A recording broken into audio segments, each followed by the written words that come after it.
Good morning, good afternoon, good evening, my fellow carnivores, carnivore enthusiasts, and carnivore curious. My name is Harrison Painter, and I'm on a journey right now. If you're unfamiliar, I am using the carnivore lifestyle to lose over 100 pounds so I can face my biggest fear and go skydiving with my daughter. And this video is covering my reboot here into the diet and what I've learned in the last 31 days of living this carnivore lifestyle very religiously. Now, the backstory is I actually started the carnivore diet in January. I continued it and lost 50 pounds over 3.5 months. I had some family issues, health issues that kind of took priority, a lot of stress, a lot of anxiety. And through that, for 3 months, I went back on just a standard American diet. Used as an excuse. I'm sure most of us do that, right? You get really stressed out, you're under a lot of pressure, and you quickly resort back to eating unhealthy foods, things that make you feel quote unquote comfortable. Now, in July 1, I started back up. I did my reboot into the carnivore diet. And I did feel like a failure through those few months when I left it. But now I look at it as a complete blessing because I learned so much from that experience. Because, of course, those first few months were fantastic. I was dropping weight. I was enjoying the food. I mean, who doesn't like to eat a good ribeye, right? But as I jumped back off of it, the blessing came in the fact that I started feeling bad really quick. Seems like a weird blessing, right? But I started getting tired again. I started waking up in a fog again. I started gaining weight again. And just everything very quickly went back to the way it was before. So when I recommitted myself in July to this, it was a big eye-opener of how important sticking to this lifestyle, at least for me, really is. How good I feel, how clear I feel, how much energy I have. The inflammation's down. I can't even put into words. I feel like Superman when I eat like this. And it is a struggle sometimes mentally because as you're cooking your food in lard, as you're using beef tallow, as you're eating bacon, as you're eating all these eggs, these fatty steaks, it goes against everything that we have been conditioned to believe is healthy. Yet my results and the results of a lot of other people I'm seeing are showing the polar opposite. So in the last 31 days, a few things that I've learned through this diet are, number one, it works. That is the most important thing that I've learned.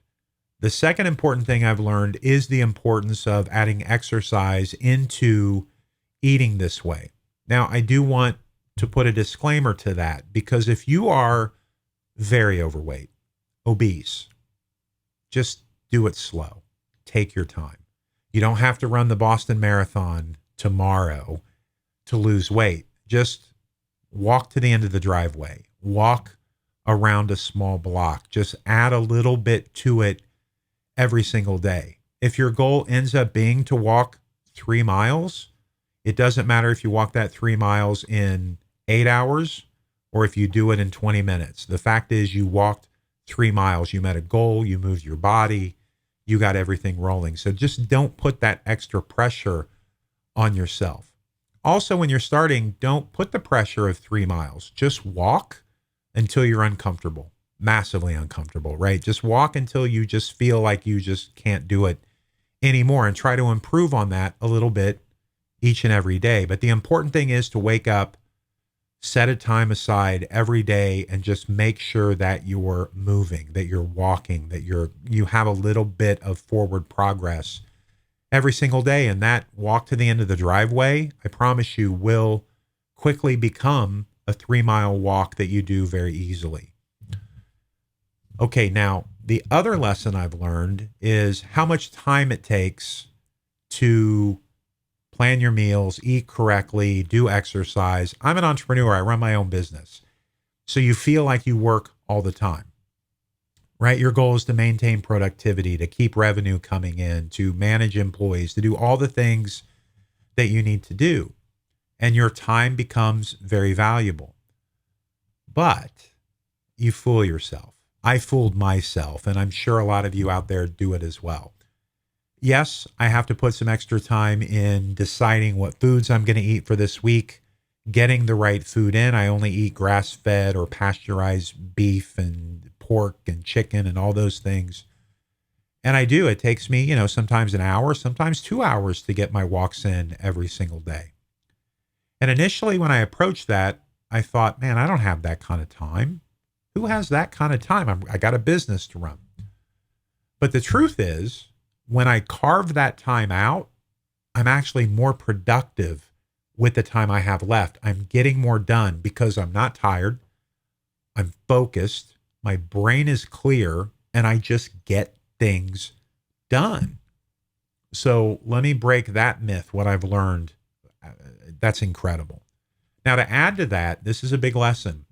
Our most valuable resource is time. It is time. That is the one thing you cannot work hard on to get back. And look, I'm 52. I'm not getting any younger, but I sure as heck want to get a whole lot older. So why I can't replace the time of the past, I can't beat myself up over the mistakes I've made with diet and exercise previous to today. I know every time that I eat that steak, every time that I make the decision not to eat processed foods or carbs or sugars or artificial sweeteners, and every time I take each step that I'm walking, I'm adding time to my life. I can't get back what I had, but I sure as heck can get more time on the other end. So that is important. Number 3, this living the carnivore lifestyle is not more expensive than other diets or even eating the standard American diet. Yesterday, I had to go on a short road trip and I was with my wife, and my wife stopped at Starbucks to get a large caramel macchiato. It was $6.05. $6.05. You can get a really nice steak for $12 to cook on the grill. So 2 of those coffees a week get you a ribeye or get you a New York strip or get you, a higher quality of meat. So this lifestyle is not important. If you really think about the foods that you eat, the coffees, the expensive booze that you might drink when you go out with friends and do all those things, this diet is not more expensive than other diets. And my last video, I actually broke down what I ate in a whole week and exactly what everything cost. The next thing I learned was electrolytes. Now, this isn't going to be right for everybody. And I know there's some products out there for you to get good electrolytes and make sure, but this is really the only supplement that you might need on the carnivore diet. You need no other supplements. I mean, that's what's beautiful, right? Every other diet, you got to take all these pills, all these supplements, all these vitamins to make sure you're getting what you need. But if you're eating grass-fed beef, especially grass-fed, grass-finished beef, or pasteurized chicken, or all these other things, you get every ounce of nutrient you need. The only thing you might lack is electrolytes. Now, for me, I drink raw milk. So I basically drink a 16-ounce glass of raw milk every day. That gives me all the electrolytes I need.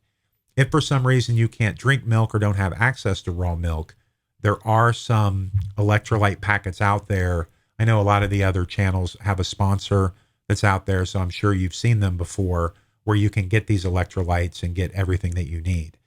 So that's another way, actually, to go back to the one about it being too expensive. You're not spending money on protein powders and supplements and vitamins and all those different things. So I learned that. And the last thing I learned was I am capable of being disciplined and breaking myself of addictions and habits that I didn't think were possible. And yes, sugar, food, sodas, all those carb-heavy, toxic things that you eat are addictive. They are a drug, and you get hooked on them. And when you're eating a carnivore or a keto type of diet, your insulin spikes don't happen. You don't get high, low lows. You don't get that 4 o'clock or 2 o'clock feeling. You kind of maintain a very steady, high level of energy throughout the day.